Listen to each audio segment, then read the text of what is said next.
quase no fim, mas eu tava pensando aqui, acho que ainda dá tempo de uma tag da Taylor Swift, não é mesmo? Oi, gente, eu sou a Bárbara e hoje tá um calor desgramado, mas eu trouxe até o meu cardigan de folclore pra fazer parte desse vídeo aqui. Deixa eu entrar nele. Olha, gente, o maior que nós temos, porque no vídeo de hoje eu vou responder a tag literária August, criada pelo Thiago Valente lá no Instagram. Vou deixar o link do post dele aqui no box de informações pra vocês conhecerem. Mas são basicamente 6 perguntas relacionando livros a trechos da música August da Taylor Swift. Se você aí não é um Swift, não é um Taylor lover, não está ligado no que é August, no álbum Folklore, a Taylor escreveu 3 músicas que formam um triângulo amoroso. São elas Cardigan, August e Betty. E August é a visão de uma mocinha e ela é amante do James, que é namorado da Betty. Então ela conta nessa música sobre como ela sempre esteve à espera dele, sobre como ele nunca foi dela e sobre como eles viveram esse romance escondido ao longo do tempo. E bom, essa trama toda acaba se passando na escola e é bem interessante de acompanhar e de ler as 3 músicas, ouvi-las também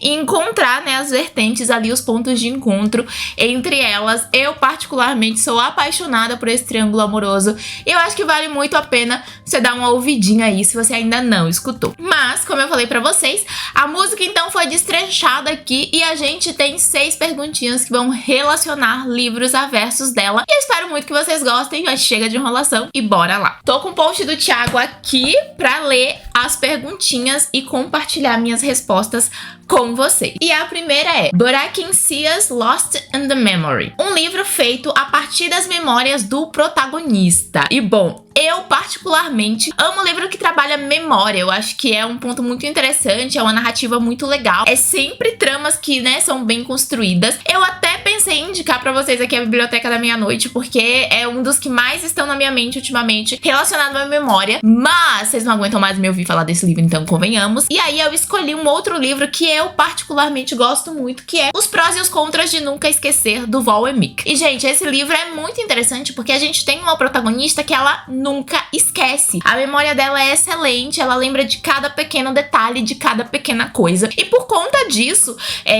os médicos dela, né, insistem para que ela escreva diários, para que ela coloque todas essas memórias no papel e assim consiga desafogar um pouco a mente da coitada. Ela é adolescente nessa trama e a gente vai acompanhando junto com ela como essa memória constante, né, pode ser negativa, mas ao mesmo tempo como pode ser positiva. E aí o X da questão desse livro aqui é que ela tinha 2 padrinhos. Eles eram casados, só que um deles morreu. E o outro, ele sente muita falta do marido, né? Então ele sente muita falta desse companheiro de uma vida dele. E aí, quando ele percebe como essa afilhada deles tem todas essas memórias guardadas, eles fazem uma troca ali no livro e vocês vão descobrir a troca conforme vocês vão lendo, mas nessa troca ela vai acabar revelando pra ele memórias de situações, de coisas que ele já não se lembrava mais, que, né, conforme você deixa de viver com uma pessoa, os detalhes sobre essa vida com essa pessoa vão se perdendo. Não é que você esqueça essa pessoa, mas é que fica muito mais a memória afetiva do que,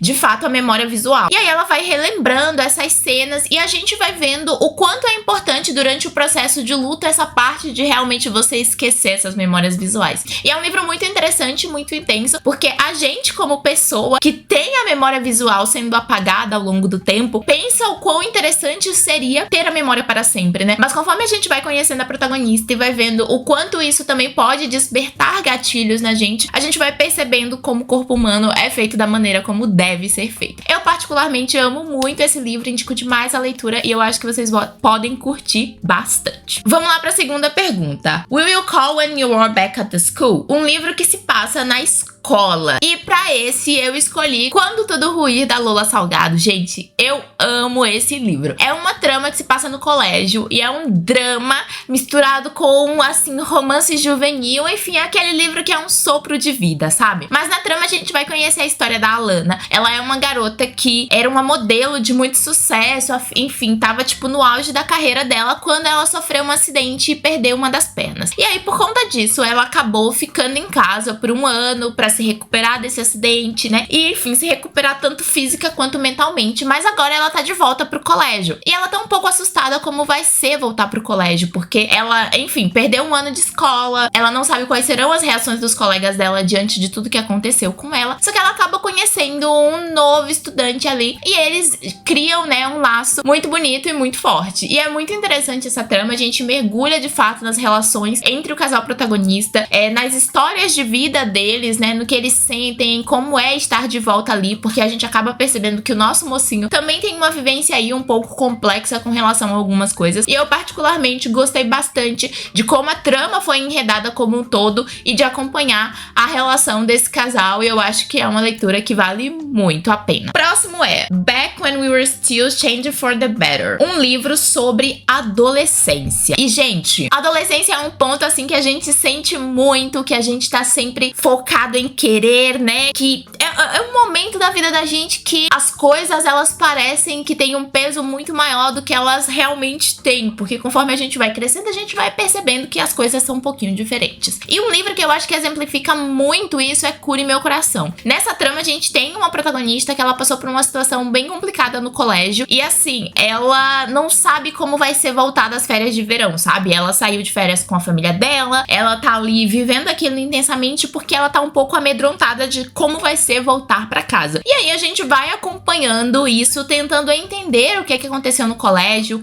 o que é que deixou ela tão fragilizada. Mas é muito interessante porque de fato é um livro que traz esse eu adolescente, né? Esse eu refletindo sobre escolhas, refletindo sobre a opinião das outras pessoas com relação a nós mesmos, entendendo um pouco sobre quem a gente é durante esse período em que a gente acha ou talvez pensa que fez alguma coisa que não deveria ter feito, mas que na verdade só foi a gente sendo a gente mesmo, sabe? Então, assim, foi um livro muito gostoso de ler, é bem emocionante, essa trajetória de autoconhecimento da protagonista, sendo adolescente, e essa mistura de sentimentos que são tão fortes, né, e que acabam, de certa maneira, quando a gente é adolescente, agredindo a gente de uma maneira mais profunda. Então, eu gostei bastante de como isso foi narrado nesse livro, e é uma leitura, assim, que não sai da minha cabeça, e olha que eu já li ele há muitos anos atrás. Próxima. August Slipped Away into a Moment in Time. Um livro com viagem no tempo. Gente, eu lembrei de um livro com viagem no tempo, mas eu não sei se falar que é a viagem no tempo seria um spoiler. Então, eu guardei ele no meu coração. Mas, daí eu quero falar sobre Recursão, do Blake Church, então, porque este livro é tudo na minha carreira. Nessa trama, a gente tem uma protagonista que tá procurando a cura pro Alzheimer. Ela viu, né, a mãe dela aí desfalecendo ali pro Alzheimer, e ela começou a procurar uma cura, sabendo que não poderia curar a mãe, mas que poderia, talvez, curar outras pessoas. E aí, nessa busca da cura pelo Alzheimer, ela acaba entrando numa parte do cérebro que é capaz de fazer a viagem no tempo. E aí a gente tem, então, no começo da trama, várias pessoas que estão despertando de repente e percebendo que a vida que eles levaram até ali não é a vida real deles, tendo memórias de uma vida que eles não viveram, sentindo amor por pessoas que eles não conhecem. E a gente começa, né, a tentar entender o que seria isso, o que está acontecendo. A ciência acaba catalogando como uma doença, mas a gente acaba descobrindo que tudo vem desse experimento científico dessa protagonista. E aí, é entrar nesse experimento, é entrar na vida dela, é entender o que é real, o que é mentira, e tentar, né, consertar isso, porque obviamente que a gente tem uma questão muito mais profunda e política de fundo para todas essas situações estarem acontecendo. É bem interessante porque a gente tem, além dessa protagonista, um outro protagonista que é um policial, e ele perdeu a filha dele. E assim, a forma como voltar no tempo, reencontrar a filha, para ele, né, é intensa, e como para todas as pessoas que estão vivenciando essa experiência também são, é muito interessante. E é um livro que fala sobre muitas viagens no tempo, então a gente tem uma linha espaço-tempo muito grande, e é muito interessante, eu gostei demais. É uma ficção científica daquelas que te pega do começo até o final e que termina com uma frase que você fica, não é possível que esse livro acabou assim. E você tem que aceitar, porque o livro acabou assim, entendeu? Então, o triste fim da leitora. Mas eu gostei bastante dessa leitura e eu indico demais pra vocês. A próxima é So Much for Summer Love and Saying Us, 'Cause You Were Not Mine to Lose. Um livro que se passa no verão, e pra esse eu escolhi Aconteceu Naquele Verão. Gente, que leitura gostosa. Pra quem tá procurando um livro bem vibes verão mesmo, agora que vai chegar aí, né? Falta um mês, então vem aí. Essa trama, ela tem tudo. É bem sensual, mas a gente conhece uma protagonista que desde pequenininha ela viveu uma vida de rico. A mãe dela, ela se casou com um cara muito rico, ela não tinha essas raízes de antes desse casamento, então ela viveu uma vida baseada em luxo, dinheiro e poder. Joga o dinheiro pra cima, traz a garrafa que pisca. Só que ela acabou de fazer uma merda colossal. Ela invadiu um motel, a piscina de um motel, chamaram a polícia, ela foi presa, saiu em todos os jornais, enfim, uma treta gigantesca. E o padrasto dela tava na beira de conseguir um patrocínio super importante, então, de certa maneira, acabou dando uma manchada ali na imagem dele. E aí, ele fala, não, você tem que aprender, você já tem 28 anos, você não tem nada da sua vida, sabe, não tem uma profissão, não faz nada, o que, pelo amor de Deus, vamos tomar aí vergonha na cara e botar ela de castigo. E o castigo é enviar ela pra ilha de onde ela veio, ou seja, pra onde ela nasceu, onde ela teve ali os primeiros anos de vida, que ela não se lembra muito porque ela saiu de lá muito pequena, mas particularmente onde o pai dela morava e deixou de herança pra ela um apartamento e um bar. E aí ela vai com a irmã, que nunca a abandona, né? E chegando lá, ela descobre que o buraco é um pouquinho mais embaixo, gente. O bar tá tomado por uns caras, a situação é um pouco precária, o apartamento tá um lixo, enfim, elas vão ter que colocar a mão na massa. E aí, conforme o tempo vai passando, o desespero dela de voltar pra cidade grande, né, de voltar pra Los Angeles, acaba diminuindo porque ela se vê ali empenhada naquilo e no desejo de mostrar pras pessoas que ela é muito mais do que um rostinho bonito e uma menina que vive pra gastar dinheiro. Eu queria ser um rostinho bonito e uma menina que vive pra ganhar dinheiro, felizmente não tô podendo. Mas ela quer mostrar pra todo mundo isso, especialmente quando ela se apaixona por um dos pescadores da região. E esse é um dos maiores ensinamentos da mãe dela, não se apaixone por um pescador. Enfim, gente, a trama é muito gostosa, ela se mete em várias confusões e a gente vai vendo esse crescimento da protagonista, né, esse crescimento pessoal dela, ela se compreendendo, ela descobrindo coisas que ela gosta de fazer, ela se empenhando em coisas que ela nunca pensou que se empenharia e ela gostando de coisas que nunca passaram pela cabeça dela. Ao mesmo tempo em que a gente vai vendo aí a história desse pescador, a gente sabe que ele teve uma situação ali amorosa, complicada, que pra ele, aquela cidadezinha, o barco pesqueiro, tudo que ele tem ali é o que ele tem de mais profundo na vida, então a gente vai vendo eles se compreendendo, sendo pessoas completamente diferentes e dando segundas chances para sentimentos que eles nem pensavam que poderiam ter ou que poderiam dar segundas chances. E assim, é muito, muito, muito intenso. E essa foi a nossa book tag August. Eu espero muito que vocês tenham gostado.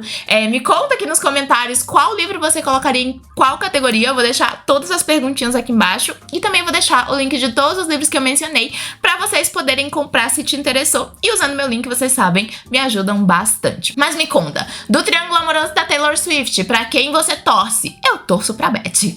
E pra August também. E pra o James se lascar. Porque a vida, ela é sobre isso. Se você curtiu o vídeo, clica no joinha pra mim, se inscreve no canal e ativa as notificações pra receber tudo que eu publico em primeira mão. Eu te espero no próximo vídeo. Um beijão e até lá.